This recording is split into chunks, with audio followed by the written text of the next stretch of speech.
இன்னைக்கு டே 33 of ஷெட்டிங்ல chest and shoulders போட போறேன். இன்னைக்கு நிறைய பேர் நம்பிட்டு இருக்க டாபிக் பத்தி தான் பேச போறேன். என்னன்னா லேட் நைட்ல சாப்பிட்டா குண்டாயிருவாங்க. நம்ம பாடி ஒன்னும் டைம் பார்த்து ஃபேட் ஸ்டோர் பண்ண போறது இல்ல. எவ்வளவு கேலரிஸ் சாப்பிடுறத பொறுத்து தான் பண்ண போகுது. நீங்க எப்போ பர்ன் பண்ற கேலரிஸை விட அதிகமா சாப்பிடுறீங்களோ அப்பதான் உங்களுக்கு வெயிட் கெயின் ஆகும். இப்போ லேட் நைட் சாப்பிடுறது பிரச்சனை இல்லையான்னு கேட்டீங்கன்னா உங்களோட வெயிட் லாஸ் ஜர்னி அதை ஒன்றும் அஃபெக்ட் பண்ண போறது இல்ல. ஆனா உங்களோட ஸ்லீப் டிஸ்டர்ப் ஆகும், கிரேவிங்ஸ் அதிகமாகும், டைஜஷன் ஸ்லோ ஆகும். சோ இனிமே யாராவது உங்களுக்கு லேட் நைட் சாப்பிட்டா வெயிட் ஏறுன்னு சொன்னா Boomer uncle.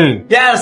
Come on uncle. நீங்க பேசிக் கான்செப்ட் இந்த calories in and calories out தெரிஞ்சுக்கிட்டாலே நீங்க weight gain and weight loss ஈஸியா பண்ணலாம். சரி, இன்னைக்கு கதையில ப்ரீ ஒர்க் அவுட் மீல் சாப்பிட்டு ஜிம்முக்கு கிளம்பிட்டேன். ஒர்க் அவுட் நடுவில் எலக்ட்ரோலைட்ஸ் தேவைப்படுறதுனால இன்னைக்கு தண்ணியில் அதையும் மிக்ஸ் பண்ணி எடுத்துட்டு வந்துட்டேன். கொஞ்ச நாளா ப்ராக்ரஸ் அப்படியே ஸ்டக் ஆகி இருக்கிறதுனால இனில இருந்து நான் ஸ்டெப் கவுண்ட் இன்க்ரீஸ் பண்ண போறேன். டே பை டே ஸ்ட்ரென்த்தும் கொஞ்சம் டிராப் ஆகுது. ஆனாலும் முடிஞ்ச அளவுக்கு நான் ஒர்க் அவுட்டை புஷ் பண்ணி போட்டுட்டு இருக்கேன். இன்னைக்கு ஒர்க் அவுட்லாம் முடிச்சுட்டு பிரேக்ஃபாஸ்ட்க்கு நேத்து வச்ச ப்ரான்ஸும், லஞ்சுக்கு ரொட்டி அண்ட் சிக்கனும், ஈவினிங் ஸ்நாக்ஸ்க்கு கொஞ்சம் ஃப்ரூட்ஸ் எடுத்துக்கிட்டேன். நைட் வீட்லயே அப்படியே 1 hour கார்டியோ பண்ணிட்டு டின்னருக்கு சப்பாத்தி அண்ட் எக்ஸ் எடுத்துட்டு நாளைக்கு தேவையான ஓவர் நைட் ஓட்ஸை செஞ்சு தூங்கிட்டேன் கைஸ்.